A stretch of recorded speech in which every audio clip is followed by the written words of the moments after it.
शंकर भगवान ने जो भृंगी से कहा कि जीवन संघर्ष है, ये बिल्कुल सत्य, बिल्कुल सत्य। पर अगर आपने शिव महापुराण की कथा सुनना चालू कर दी ना, तो जीवन खेल भी बन जाएगा, ये निश्चित है।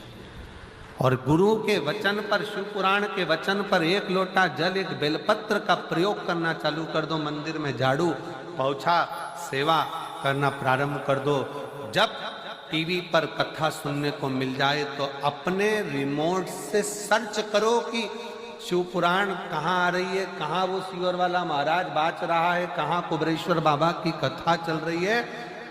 रिमोट से सर्च करो तो एक दिन मेरा बाबा भी तुम्हें सर्च करता करता तुम्हारे दरवाजे तक पहुंच जाए। ढूंढो, ढूंढो उसको, राह दिखाओ अपने अड़ोसी पड़ोसी धड़ोसी को। दुख आया है ना, मत घबराना, शिव के दरवाजे जाना। वो दीदी कहे मेरे पास शब्द नहीं है एक भी कि मैं क्या बोलूं, क्या शब्द।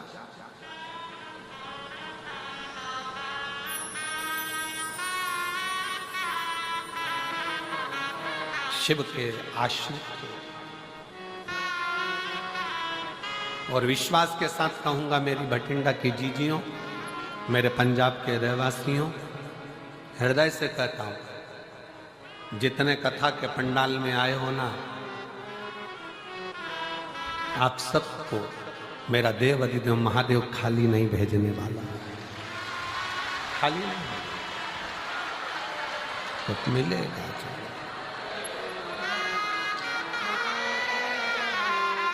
वो खाली नहीं भेज सकते। मुझे उस पिता पर पूर्ण भरोसा है, पूर्ण विश्वास है, पूर्ण विश्वास।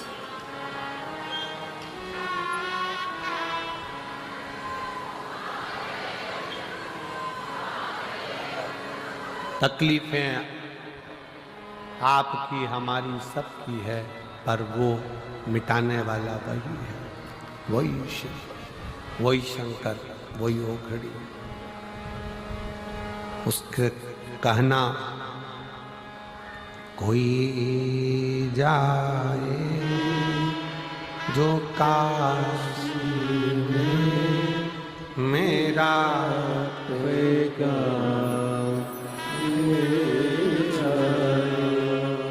कोई जाए जो काशी में मेरा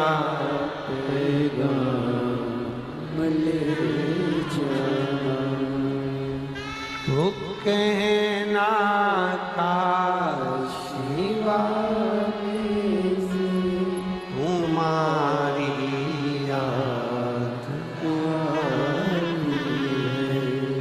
ये कहना काशी वाले से तुम्हारी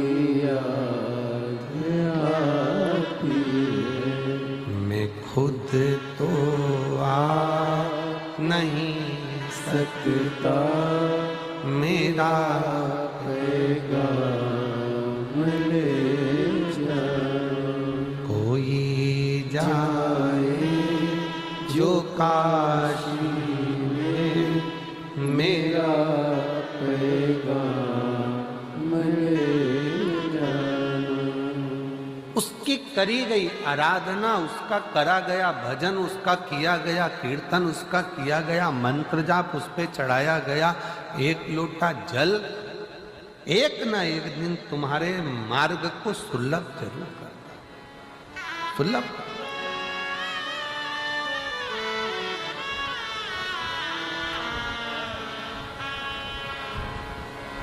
कितना करुणा सागर है मेरा बाबा।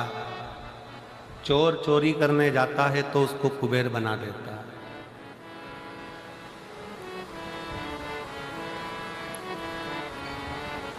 गाली देने वाले को भी मेरा बाबा अपने गले में बिठा लेता, अपने हृदय में बिठा लेता। तो देवताओं ने शीश काट दिया, केतु अलग हो गया, राहु अलग हो गया, उसको भी शिव ने स्वीकारा।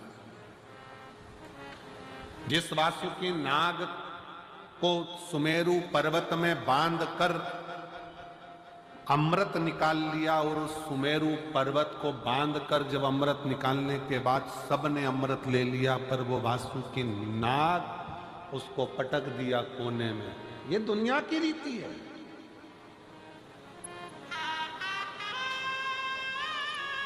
मक्खन निकालने के बाद में रई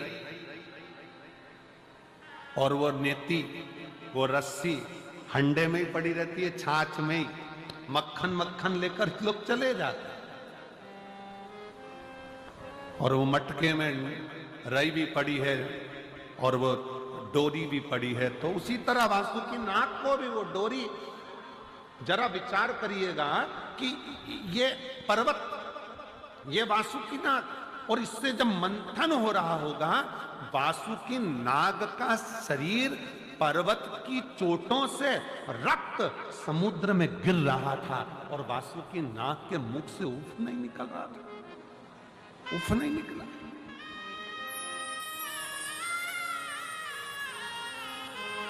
मंथन हो रहा है, रस्सी बंधी है, सांप की रस्सी वासुकी नाग की, और वासुकी नाग, अब पत्थर तो पत्थर है, पर्वत तो पर्वत है, पर वो नाग तो कोमल है ना, सर्प तो कोमल है ना। जब वो खींच रहे थे, इधर असुर उधर देवता, दोनों खींच रहे हैं उसको, इधर से कोई उधर से खींच रहा है, और वासुकी नाग के शरीर का रक्त समुद्र में गिरता जा रहा है।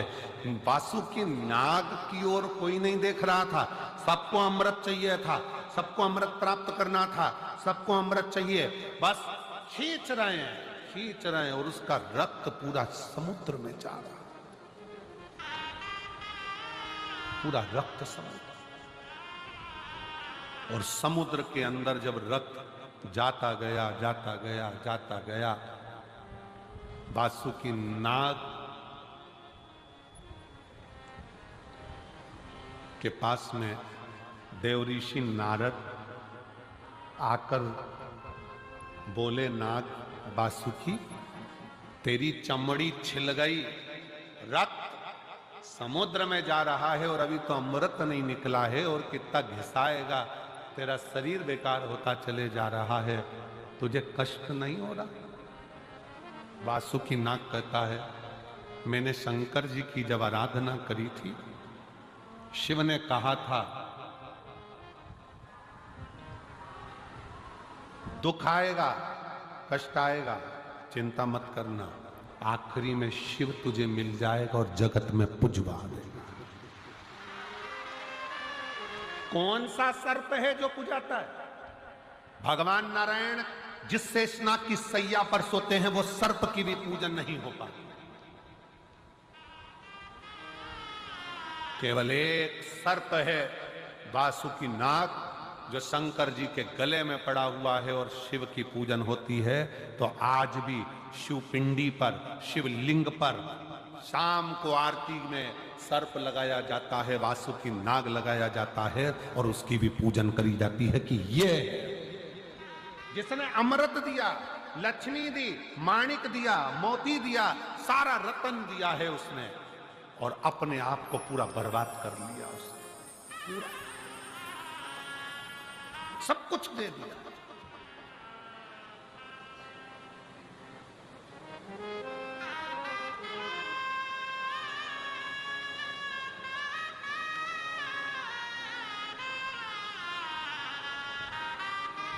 शंकर भगवान ने चंद्रदेव को भेजा वासुकी नाग के पास में, चंद्र जाओ वासुकी नाग के पास, उसका शरीर पूरा बेकार हो रहा है, घिस घिस कर उसका शरीर पूरा टूट रहा है, समुद्र में रक्त जा रहा है, चंद्र जल्दी जा, जाकर उसको थोड़ा सा अमृत तत्व दे। चंद्र दौड़ कर गया, और जाकर चंद्र ने जैसे वासुकी नाग को देखा, देखकर वासुकी नाग को देखकर शंकर जी के पास आकर बोला, शिवजी मुझे तो नहीं लगता कि वासुकी नाग बच पाएगा, वासुकी नाग की स्थिति बहुत गड़बड़ है, बहुत गड़बड़ है। बड़े से बड़ा रोग हो जाए, कैंसर जैसा रोग, थायराइड, बीपी, शुगर, ये वो सारे रोग, किडनी, लीवर, सब डॉक्टर भी कह दे कि ये बचना मुश्किल है, वही की वही चंद्रदेव ने कहा, मुझे नहीं लगता कि वासुकी बच पाएगा, उसका शरीर बहुत बेकार हो गया, पूरा बेकार। शंकर भगवान कहते हैं, चिंता मत कर। चंद्र देवताओं की दृष्टि अमृत कलश पर है, वासुकीनाग की दृष्टि मेरे चरण पर है और मेरी दृष्टि वासुकीनाग पर है।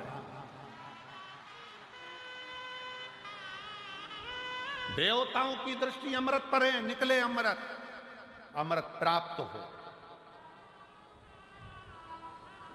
जब पिता दुकान पर से आता है, ऑफिस में से आता है, बाहर गया है चंडीगढ़ दिल्ली और वहां से आता है, तो बच्चों की दृष्टि पिताजी के बैग पर रहती है, झोले पर रहती है कि पिताजी क्या लेकर है।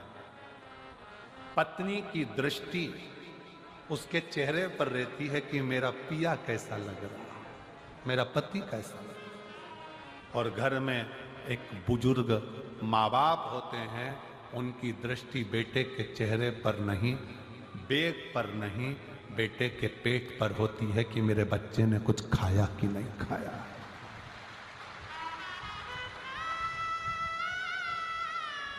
बुजुर्ग माँ बाप की दृष्टि अपने बच्चे के पेट पर होती है। बेटा सुबह से गया था, कुछ खाया कि नहीं खाया तूने, कुछ खा लिया कर, दिन भर काम पर लगा रहता है, कुछ खाया कि नहीं खाया, कुछ लिया कि नहीं लिया, बेटा कुछ खाओ, ले कुछ पाओ। हम कहेंगे आज भी हमारी माँ का फोन आता है ना, हमारी मम्मी का फोन आता है, इतना जजमान लोग सारी व्यवस्था करते हैं, सब कुछ अच्छा रखते हैं, ऐसा नहीं कि कोई कमी रहती है, पर फिर भी यजमान के यहाँ रहने के बाद भी हमारी माता जी का जब मम्मी का फोन आता है तो हमेशा एक ही बात कहती है, बेटा कुछ खाया कि नहीं खाया, कुछ पाया कि नहीं पाया, भूखा तो नहीं। ये बुजुर्ग बच्चे की दृष्टि हाथ पर रहेगी, पापा थैले में क्या लेकर आए, पापा क्या लेकर आए, पापा क्या लेकर आए, टॉफी लाए, गुड़िया लाए, ये लाए, वो लाए, सामान लाए। पत्नी की दृष्टि तुम्हारे चेहरे पर रहेगी कि मेरा पिया कैसा लग रहा है, मेरा पति कैसा लग रहा है। और घर का बुजुर्ग बूढ़ा माँ बाप अपने बेटे का पेट देखता है, बेटा बहुत दुबला हो रहा है रे बाबू, कुछ खाया क्यों नहीं खाया, कुछ पाया क्यों नहीं, तूने कुछ खाया। देवताओं की दृष्टि अमृत पर थी, अभी तक निकला क्यों नहीं है। वासुकी नाग का शरीर पूरा छिला जा रहा था, रक्त निकल रहा था, शरीर शिथिल हो गया था। नारद जी पूछ रहे हैं, वासुकी बहुत कष्ट हो रहा होगा। वासुकी कहता है, कष्ट जब होता जब मैं शंकर के चरण को नहीं देखता, मैं तो शिव की चरणारविंद में मेरी दृष्टि को लगा कर बैठा हूं। शिव चरणों में मैंने अपनी दृष्टि लगाई। शिव चरण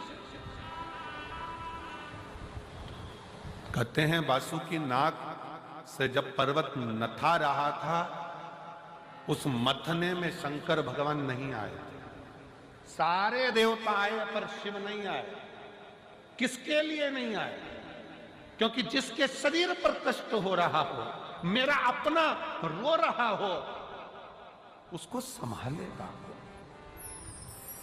उसको साधेगा। सारे देवता अमृत के कलश को पाने के लिए वासुकी नाग की रस्सी बनाकर मथ रहे, पर मेरा शंकर उस मथने में नहीं आया। वो वासुकी नाग को देखता रहा, देखता रहा, देखता रहा।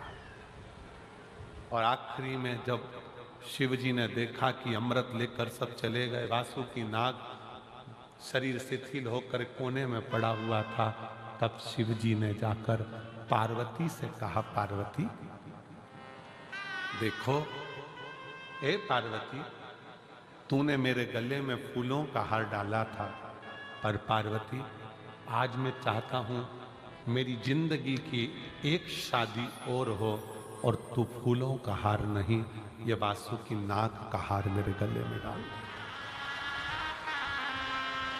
ये वासुकी नाग का हार मेरे गले में पार्वती तू डाल, मेरे गले।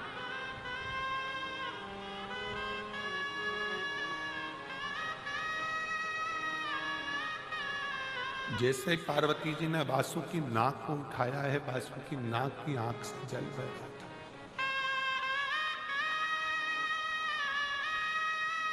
मां, कौन पुण्य मैंने करा होगा, मैं तो चरण में रहने के लायक भी नहीं हूं, सांप हूं। लोग स्वप्न में भी सांप देखते हैं तो समझ में आता है कि काला। मरे हुए मुर्दे को, अर्थी को देखते हैं तो खुशियां मनाते हैं कि मुर्दा दिख गया, मतलब कोई शुभ सगुन है। पर सांप दिखे तो भी लोग कहते हैं कि बेकार काल होता। मेरे जैसे जीव को मां तू हाथ में उठा, तू हाथ में। मां, मुझे केवल अकेले शंकर जी का चरण नहीं चाहिए, मां मुझे तेरा भी चरण चाहिए।